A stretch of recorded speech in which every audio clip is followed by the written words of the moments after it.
Hello दोस्तों, स्वागत है आपका कॉमिक्स टाइम्स में। और आज हम शुरू कर रहे थे खूनी गुफा का दूसरा भाग। अभी तक आपने हमारे चैनल को सब्सक्राइब नहीं किया दोस्तों, तो प्लीज़ सब्सक्राइब कर दें ताकि हम आपके लिए ऐसी कॉमिक्स लाते रहें। चलिए शुरू करते हैं बिना समय गंवाए। फिर प्रताप भोर का उजाला फैलने से पूर्व ही आदित्य राज धाय माँ से आशीर्वाद प्राप्त कर महल से चल पड़ा। माँ त्रिकुट जंगल से गायब हुई थी, वहीं से अपनी खोज आरंभ करनी चाहिए। ईश्वर तेरी यात्रा सफल करे। उजाला फैलने तक वह त्रिकुट जंगल में जा पहुंचा। यह जगह कुछ जानी पहचानी सी लग रही है। शायद बचपन की धुंधली यादें अभी शेष है। दोपहर तक इसी प्रकार भूखा प्यासा वह जंगलों में घोड़ा दौड़ाता रहा, लेकिन कोई परिणाम ना निकला। और उस समय संध्या घिरने लगी थी जब एकाएक ही उस पर आक्रमण किया गया। सर सर ठक ठक। ओह, यह क्या! लेकिन यह आक्रमण नहीं था, केवल उसका घेराव था। अन्यथा वह भाले जमीन में धंसने के बजाय उसके शरीर को छलनी कर डालते। अभी वह इस रहस्य को समझ भी ना था कि पके आम के समान वृक्ष से कुछ लोग नीचे कूद पड़े। यह मूंगा कबीले के लोग थे। अगले ही पल वह उन्हें घेरे में था। सरदार, खबरदार, हिलना नहीं। कौन हो तुम? इस जंगल में क्यों? क्या कर रहे हो? मेरा नाम आदित्य राज है। मैं आदित्य नगर का राजा हूँ। लेकिन तुम लोग कौन हो? तुम्हारे इस प्रश्न का उत्तर हम नहीं, हमारे पिताजी और मूंगा कबीले के सरदार देंगे। तुम्हें हमारे साथ चलना होगा, एक दोस्त की हैसियत के साथ। और उस वक्त जब अच्छी तरह सोचने समझने का पश्चात राजा आदित्य राज ने उनके साथ चलने का फैसला कर लिया था, ठीक उसी वक्त मूंगा कबीला वासियों पर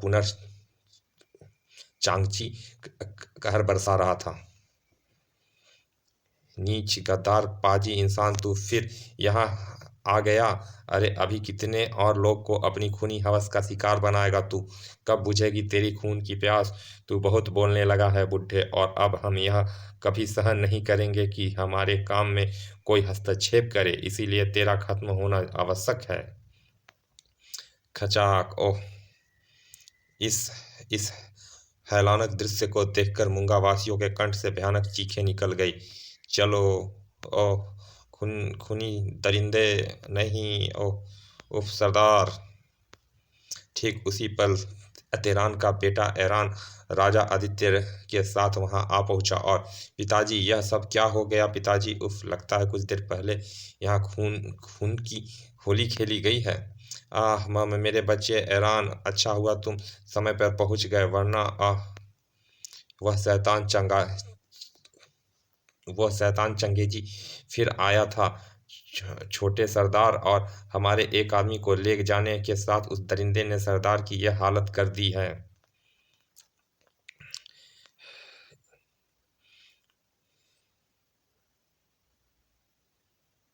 इतना सुनते ही वह क्रोध से कांप उठा। मुंह के स्वर नहीं नहीं मानो आग के शोले निकल रहे थे उसके, जब उसने कहा, चांगची कमीने, नीच इंसान, इसी पल से अपनी बची खुची जिंदगी के क्षण गिनना शुरू कर दे। मैं शीघ्र आ रहा हूँ तेरी मौत बनकर।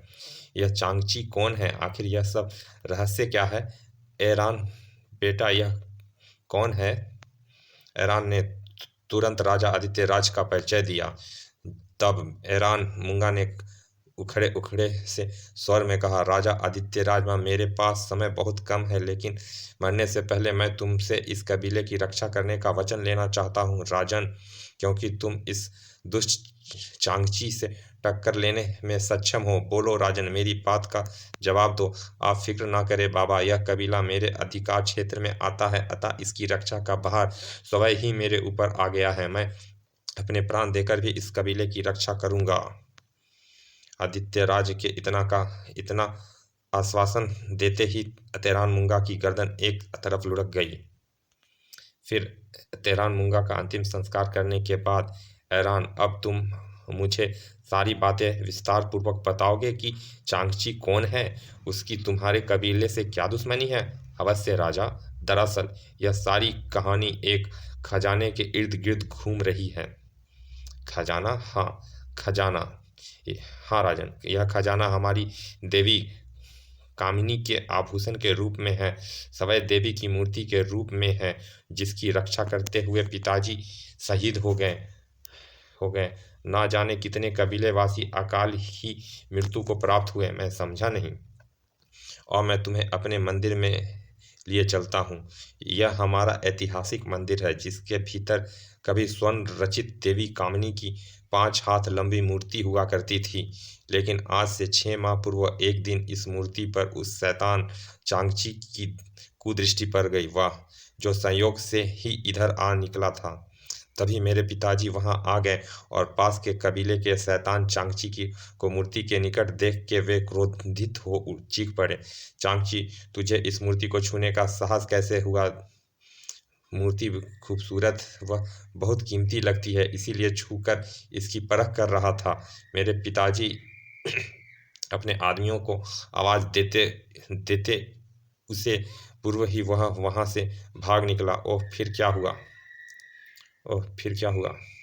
उसके बाद हम लोग उस घटना को भूलने लगे, लेकिन एक दिन अचानक चांगची ने अपने कबीलों के साथ मंदिर पर धावा बोल दिया। या दुश्मन दुश्मन मुकाबला करो। उस वक्त जमकर जमकर संघर्ष हुआ। ओह हाय, उफ उफ, मार डाला। उस समय चांगची की हार हुई और वह पुनर्भाग निकला, लेकिन जाते जाते वापस आकर मूर्ति लूटकर ले जाने की धमकी दे गया। मैं फिर आऊँगा मूंगा वासियों, और इस बार वह मूर्ति जरूर लेकर जाऊँगा। उसकी धमकी से घबराकर मेरे पिताजी ने मूर्ति को उसी वक्त छिपा दिया और उसकी जगह यह साधारण सी पत्थर की मूर्ति बनाकर उसके असली मूर्ति के स्थान पर प्रतिष्ठित कर दिया। फिर क्या हुआ?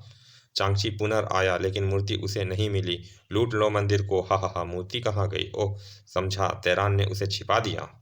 तब से ही मूंगावासियों पर कहर बरसाना आरंभ हुआ। चांगची ने स्पष्ट शब्दों में कह दिया, सुनो तेरान मूंगा, अब मैं तुमसे दोबारा उस मूर्ति की मांग नहीं करूंगा, बल्कि मेरे जुल्मों से घबराकर तुम स्वयं ही वह मूर्ति मेरे सुपुर्द करोगे। हा हा हा, आज के बाद जब भी मैं जाऊंगा, तुम्हारे कबीले का एक व्यक्ति मेरे पालतू इंसानी खून के प्यासे पक्षी का भेंट चढ़ेंगे। हा हा हा, नहीं, तुम ऐसा नहीं करोगे चांगची। पर वह दुष्ट अपनी करने करके ही मानी। हा हा हा हा। ओह, जैसे ही ऐरान चुप हुआ, राजा आदित्य राज देवी के मुकुट को देखकर चौंक उठा। यह मुकुट किसका है? अरे देवी के इस मुकुट पर हमारा राज चिन्ह। आज से 10 वर्ष पूर्व वह देवी अचानक हमें जंगल में मिली थी। उस समय वह सोई हुई थी। ओह, इसके चेहरे पर तो देवी तेज है, देवी जैसा तेज है, और वह नाग शायद इसकी रक्षा कर रहा है। सचमुच यह देवी है, इसे अपनी बस्ती में ले चलना चाहिए। हमारे आदमियों ने उस देवी के निकट जाते ही वह नाग चुपचाप चला गया और कबीला वासी उन्हें बस्ती में ले आए। फिर होश में आने पर, देवी को हमारा प्रणाम। आप कौन है माँ? ओह माँ, मैं कहाँ हूँ? इतना सुनते ही राजकुमार विचलित हो उठा और बोला, लेकिन अब वह देवी कहाँ है जिसका मुकुट देवी की मूर्ति पर लगा रखा है? मैं उससे मिलना चाहता हूँ। कहीं वह देवी खोई हुई माँ तो नहीं है? लेकिन वह तो चांगची के की कैद में है। चांगची दूसरे ही दिन उन्हें अपहरण करके ले गया था। ओह, हमें उस देवी को उस दुष्ट मक्कार की कैद से आज़ाद कराना होगा। ऐरान, मैं उस पापी को उसका पाप का दंड अवश्य दूंगा। तुम चांगची के कबीले पर आक्रमण की तैयारी प्रारंभ करो। इस युद्ध में मैं तुम्हारा साथ दूंगा। इस बार दुष्ट चांगची मेरे हाथ से नहीं बच सकेगा। मैं अपने कबीले को आक्रमण की तैयारी का आदेश दे देता हूँ। और अगले दिन आदित्यराज के नेतृत्व में मूंगा कबीले के लोग ने चांगची के कबीले की ओर प्रस्थान किया। आदित्यराज जिंदाबाद, देवी कामिनी की जय हो, तेरान पुत्र ऐरान जिंदाबाद। उधर चांगची गढ़ के तहखाने में था, जबकि मूंगा कबीले की देवी चीख चीख कर कह रही थी, नीच दुष्ट पापी, तू फिर आ गया अपनी मनहूस सूरत मुझे दिखाने। अब मैं तुमसे नफरत करती हूँ, थूकती हूँ तेरे मुंह पर आग, थू। कामिनी तेरी कामिनी तेरी हिम्मत इतनी बढ़ गई, भूल गई कि आज 10 बरस से तुझे इसीलिए मैंने जीवित रखा हुआ है कि आखिर कभी तो तू अपनी इस कैद से तंग आएगी, कभी तो तुझे मेरे विवाह का प्रस्ताव स्वीकार करना ही पड़ेगा। ओह, उस दिन मैं तुझे खूनी गुफा से यहाँ सोचकर लौटा लाया था कि शायद तू मुझसे शादी करना कबूल कर लेगी, लेकिन अब मैं और इंतजार नहीं करूँगा। आज मैं तुझे खूनी गुफा में अवश्य भेजूँगा, वह पर गुफा का शैतान तेरे टुकड़े टुकड़े कर कर खाएगा। नहीं, हमें वहाँ मत भेजो, उफ नहीं। लेकिन चांगची पर उसी करुणा चीख पुकार का कोई असर नहीं हुआ और देवी को उस रथ के कुंडों से बांध दिया गया। नहीं नहीं, हमें मत वहाँ मत भेजो, छोड़ दो हमें, ओह बचाओ। हिकोंची, घोड़े को गुफा की ओर जाने का संकेत दो। जो हुकुम। सड़ाक सड़ाक। ई दूसरे ही पल घोड़े सरपट गुफा की ओर भाग पड़े। ठीक उसी समय आदित्य राज और मुंगा कबीले के लोगों ने आक्रमण कर दिया। मारो, काट डालो, उफ हाय ओह।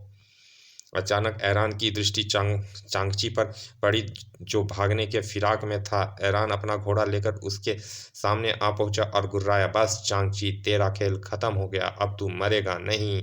ठहरो ऐरान, पहले इससे देवी का पता पूछ लो। ओह, बोल कमीने, हमारी देवी माँ को कहाँ छुपाया है? तुम्हारी देवी अब तुम्हें कभी नहीं मिलेगी। मैंने उसे खूंखार पक्षी के शिकार के लिए खूनी गुफा में भेज दिया है। अचानक चांगची भयानक ढंग से हंस पड़ा और फिर बोला, उसे तुम नहीं बचा सकते ऐरान, वह खूनी गुफा की और अपनी मौत की ओर बढ़ रही है। क्या?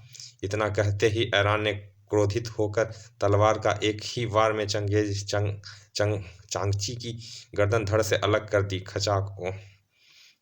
चांगची गढ़ पर आदित्यराज का अधिकार हो चुका था। चांगची के सभी लोग मारे जा चुके थे। हमें शीघ्र ही खूनी गुफा चलना होगा। मेरे पीछे आओ आदित्यराज, और तेज दौड़ो ऐरान, घबराओ नहीं। यह उस गुफा तक पहुंचने का सबसे छोटा रास्ता है। वह रही गुफा। ऐरान, शायद वह देवी की चीख है। भीतर मूंगा कबीले की देवी उस भयानक पक्षी को देखकर चीख रही थी। नहीं, लेकिन इससे पूर्व कि वह पक्षी देवी के जिस्म से लिपट पाता, एक बिजली सी चमकी और खचाक ची। पक्षी चित्कार करता हुआ अपने आक्रमणकारी आदित्य पर झपटा, मगर तलवार के एक ही वार से आदित्य ने उसकी गर्दन धड़ से अलग कर दी। और फिर, ओह, तुमने मुझे बचा लिया ऐरान, और उस दुष्ट चांगची को भी मार दिया। देवी माँ, यह सब आदित्य नगर के राजा आदित्य राज के कारण हुआ। ओह राजकुमार आदित्य, मेरा बेटा, बेटा, मैं तेरी माँ हूँ, बेटे मेरे पास आ माँ। ओह, हमारी देवी राजकुमार की खोई हुई माँ है। और फिर आदित्य राज दौड़कर अपनी माँ के गले लग गया। वह मूर्ति उस मंदिर के तहखाने में थी, जिसे ऐरान ने बाहर निकाल लिया और फिर रानी के हाथों उसकी स्थापना की गई। रानी पुष्पगंधा जिंदाबाद। फिर आदित्य नगर लौटने के से पूर्व आदित्य राज ने उनके कबीले की सूरत का भर भर भी अपने ऊपर ले लिया था। अच्छा, सुरक्षा का भार भी अपने ऊपर ले लिया था। चलिए दोस्तों, फिर मिलते हैं ऐसे ही किसी अच्छे से कॉमिक्स के अच्छे से भाग में। और अभी तक आपने हमारे चैनल को सब्सक्राइब नहीं किया दोस्तों, तो प्लीज़ सब्सक्राइब कर दें, ताकि हम ऐसे ही कॉमिक्स अपलोड करते रहें और आप इंजॉय करते रहें। चलिए मिलते हैं फिर ऐसे ही किसी अच्छे से कॉमिक्स के अच्छे से भाग में। तब तक के लिए धन्यवाद। विदा।